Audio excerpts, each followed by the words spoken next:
ఆది రోజు 27వ తారీఖున ఏప్రిల్ 2026. ఇవాళ వర్తమానం ఏంటంటే నీతిమంతులకు ఇచ్చిన వాగ్దానం దీర్ఘాయుష్ వాగ్దానం.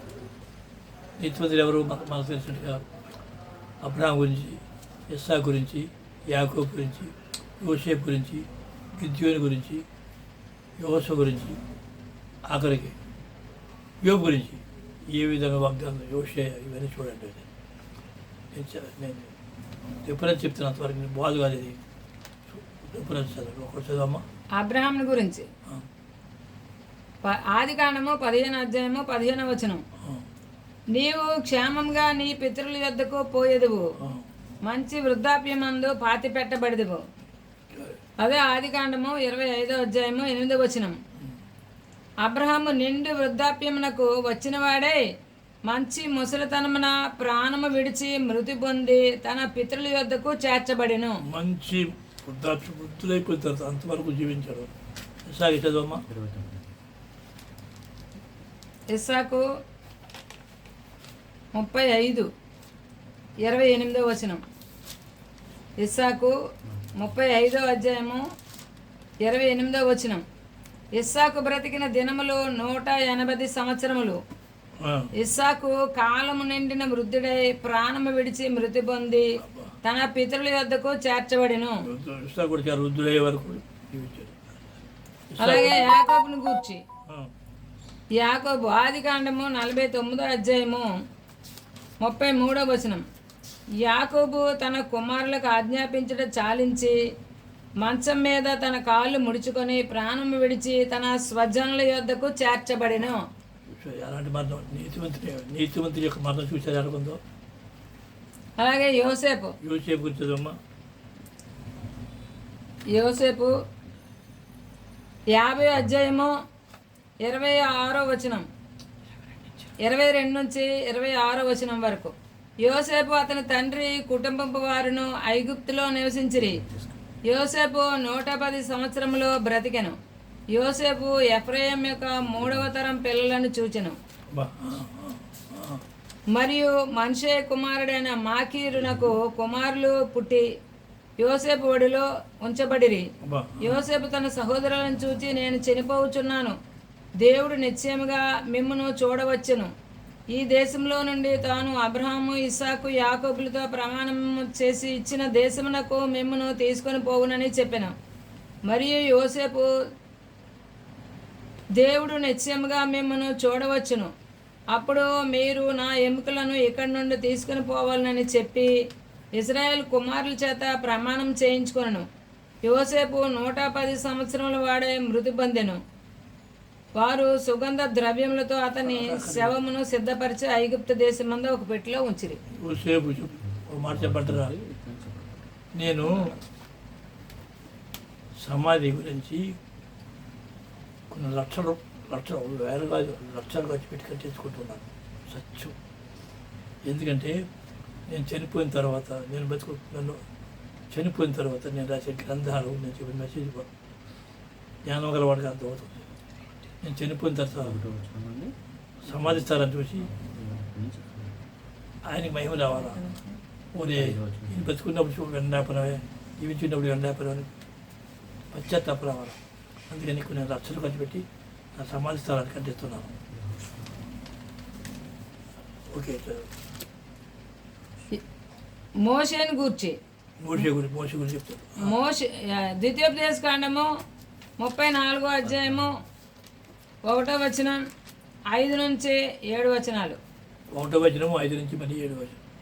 మోషే మోయాబు మైదానం నుండి ఎరికో ఎదుటనున్న పిస్కా కొండ వరకు పోయి నెబో శిఖరమునికి ఎక్కాను. అప్పుడు యెహోవా దాను వరకు గిలాదు దేశమంతా, నప్తాలి దేశమంతయు, ఎఫ్రాయిం మనషేల దేశమును, పశ్చిమ సముద్రము వరకు యోధా దేశమంతయు, దక్షిణ దేశమును, సోయర్ వరకు ఈత చెట్లు, ఎరుకో లోయ చుట్టూ మైదానమును అతనికి చూపించాను.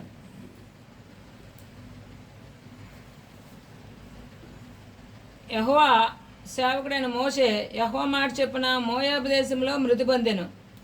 బెత్షెయోరు ఎదుట మోయాబు దేశంలోనున్న లోయలో అతడు పాతి పెట్టబడెను. అతని సమాధి ఎక్కడున్నదో నేటి వరకు ఎవరికీ తెలియదు. చాలు. మోషే చనిపోయినప్పుడు 120 సంవత్సరములు ఈడు గలవాడే. అతనికి దృష్టి మాంద్యం లేదు, అతని సత్తువ తగ్గలేదు. అబ్బా, దృష్టి మాంద్యం లేదు, సత్తు తగ్గలేదు. అంటే నీతివంతుడి యొక్క మరణం గురించి మాట్లాడుతున్నారు కదా. అలాగే కాలేబు, కాలేబు కాలేబుని గురించి యెహోషువ 14వ అధ్యాయము 10 నుంచి 11.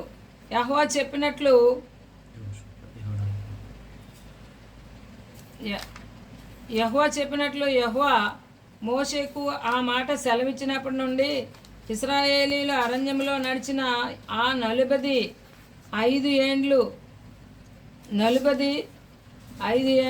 అయిన నన్ను సజీవునిగా కాపాడి ఉన్నాడు. ఇదిగో నేనిప్పుడు 85 ఏండ్ల వాడను. ఎవరు? కాలేబు. కాలేబు 85 సంవత్సరాలు. మోషే నన్ను పంపిన నాడు నాకెంత బలమో నేటి వరకు నాకంత బలము యుద్ధము చేయటకు కానీ వచ్చుచు పోవుచునటకు కానీ నాకు ఎప్పటి వలె బలము ఉన్నది. 85 సంవత్సరాల వయసులో కూడా బలం ఉందని చెప్పుకుంటాడు. నీతివంతుని యొక్క ఆరోగ్యము బలం.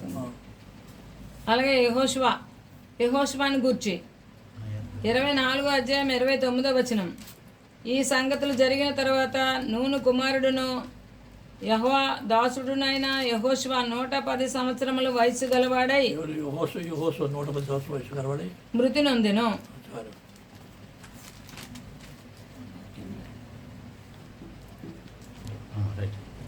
గిద్యోను గూర్చి న్యాయాధిపతులు 8:32వ వచనం. యావాషు కుమారుడైన గిద్యోను మహావృద్ధుడై చనిపోయి అబీయజ్రయేల ఒఫ్రాలోనున్న తన తండ్రి అయిన యావాసు సమాధిలో పాతి పెట్టబడిను. గిద్యోను కూడా మహావృద్ధుడైపోయాడు, మధ్యలో పోలేదు. అంటే గిద్యోనికి వినాది కూడా ఏమిచ్చారు? దీర్ఘాయుష్ వచ్చి మాట. అంటే నీతివంతులందరూ కూడా దీర్ఘాయుష్ ఇచ్చాడు. అది నా సబ్జెక్ట్. అలాగే యోషియా 2వ రాజులు 22వ అధ్యాయము 2వ వచనము 20వ వచనం. అతడు యెహోవా దృష్టికి యథార్థముగా నడుచుచు యోషియా నడుచుచు కుడి ఎడమలకు తిరగక తన పితరుడగు దావీదు చూపిన ప్రవర్తనకు సరిగా ప్రవర్తించెను. అందులోనే 2వ రాజులు 22:20వ వచనం. నేను నిన్ను నీ పితరుల యొద్ద చేర్చుదును, నీవు నెమ్మది నొందిన వాడే సమాధికి చేర్చబడదువు. నెమ్మది నొందిన వాడవే సమాధికి చేర్చబడదువు. అంటే వృద్ధాప్యంలో నెమ్మది రావాలి. నాకేమి కావాలంటే ప్రశాంతంగా ఆయన దగ్గరికి వెళ్ళిపోవాలి. నాకు ప్రతిరోజు నా సమాధి దగ్గరికి వెళ్ళి ప్రార్థన చేసుకుంటున్నా. నాకు తెలుసు 3 అడుగులు 6 అడుగులు 3 అడుగులు వెడల్పు 6 అడుగులు పొడవు. ఏది సమాధి? 6 అడుగులు పొడవు 3 అడుగులు వెడల్పు. ధనము మేడ మెదురు కారు ఏది నా వెనకాల రాదు. నా వాళ్ళు ఎవరు రాలేదు, నాకు తెలిసిపోయింది.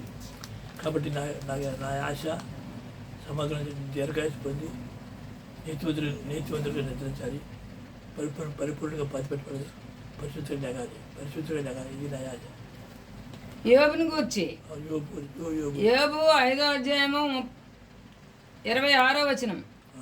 వాటి కాలమున ధాన్యపు పనలో ఇల్లు చేరునట్లు పూర్ణ వయస్సు గలవాడివే నీవు సమాధికి చేరుదువు. అలాగే యోబు 42వ అధ్యాయం 16వ వచనం. అటు తర్వాత యోబు 140 సంవత్సరములు బ్రతికి తన కుమారుల కుమారులను 4 తరముల వరకు చూచెను. పిమ్మట యోబు కాలము నిండిన వృద్ధుడై మృతి నొందెను. అంటే నీతిమంతుడు అబ్రహాముతో సహా వీరందరూ కూడా దీర్ఘాయుష్ పొంది నీతిమంతులు నిద్రించారు. దీర్ఘాయుషుని గురించి సామెతలు 3వ అధ్యాయము 1 నుంచి 2 వచనాలు. నా కుమారుడా, నా ఉపదేశమును మరువకము, నా ఆజ్ఞలను హృదయపూర్వకముగా గైకొనుము. అవి దీర్ఘాయువును సుఖజీవముతో గడుచు సంవత్సరములను శాంతిని నీకు కలుగుజేయును. నీతివంతులకు దీర్ఘాయుష్ వస్తాడని వాగ్దానం సర్వసభ్యుడి నీతివంతు దీర్ఘాయుష్ వస్తాడని లేఖనం సార్.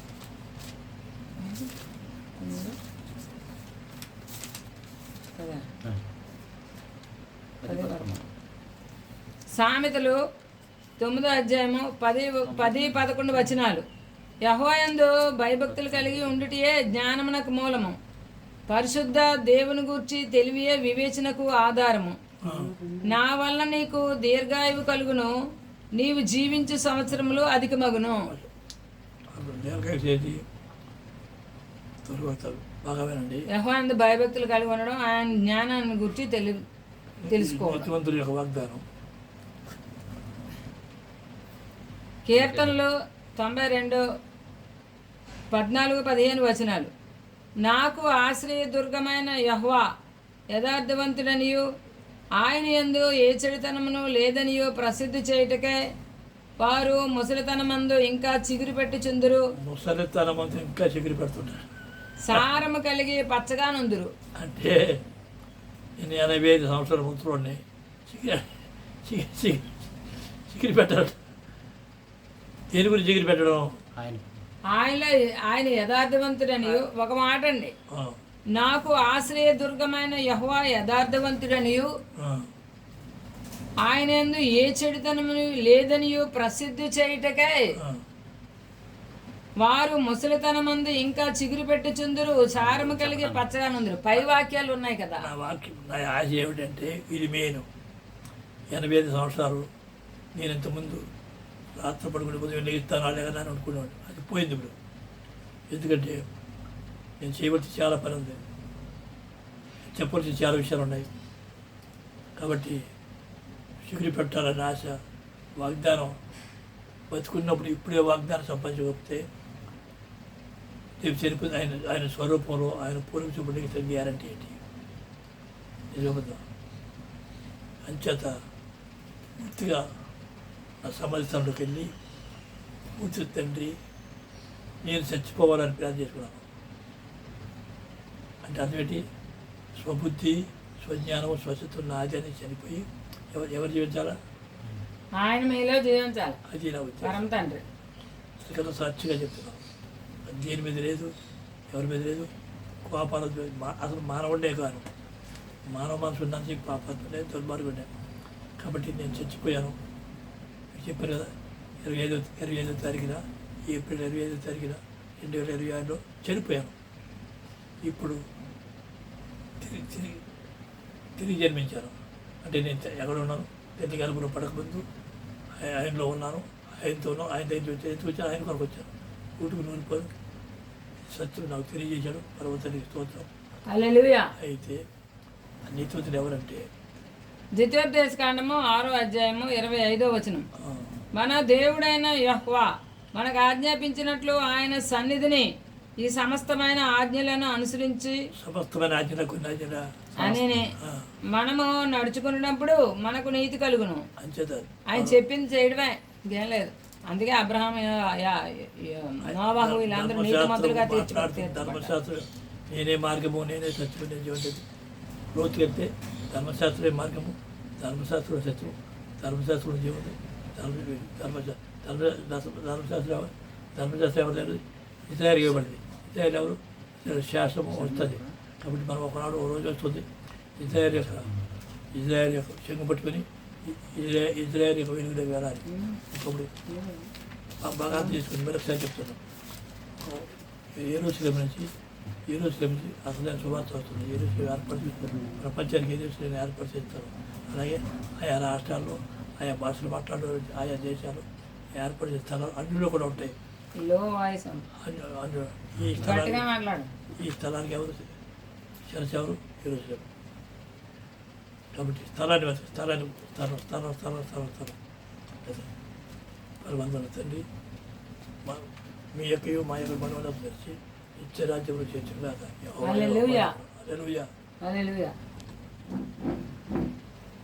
కాబట్టి తాతయ్య నా ఫోన్ నెంబర్ చెప్తానండి, 9247866811. Professor Ephraim. నెట్ ఒకటి అంటే ప్రొఫెసర్ PROF డాట్